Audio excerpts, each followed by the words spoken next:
गेलै छोड़िए देवरा रोज प्रणाम करे ढोलिए देवरा करे प्रणाम सखी रे ढोलिए जोहिया से बलमुआ गेलै छोड़िए सखी रे जोहिया से बलमुआ गेलै छोड़िए देवरा रोज प्रणाम करे ढोलिए देवरा करे प्रणाम सखी रे ढोलिए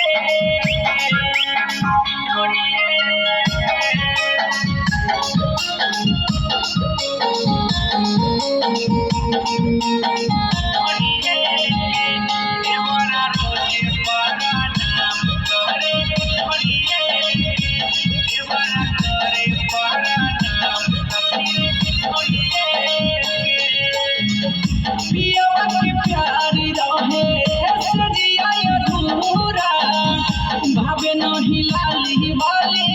केसिया में झुंझुरा पिया के प्यारी रहे सजिया अधूरा भावे नहीं लाली वाले केसिया में झुंझुरा सुता होई नहीं कहियो गलवा जोड़िए सखी रे सुता होई नहीं कहियो गलवा जोड़िए देवरा रोजे पहरा नाम कहरे ढोलिए देवरा करे पहरा नाम सखी रे ढोलिए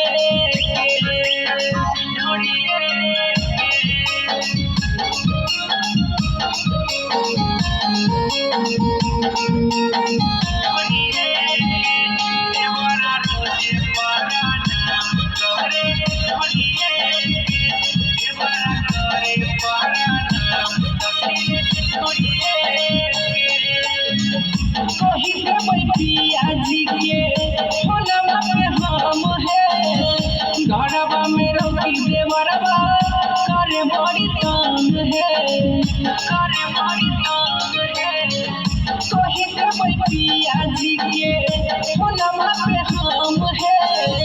घरवा में देवरा विकास करे बड़ी तंग है रतिया में दिन भोरा हरिया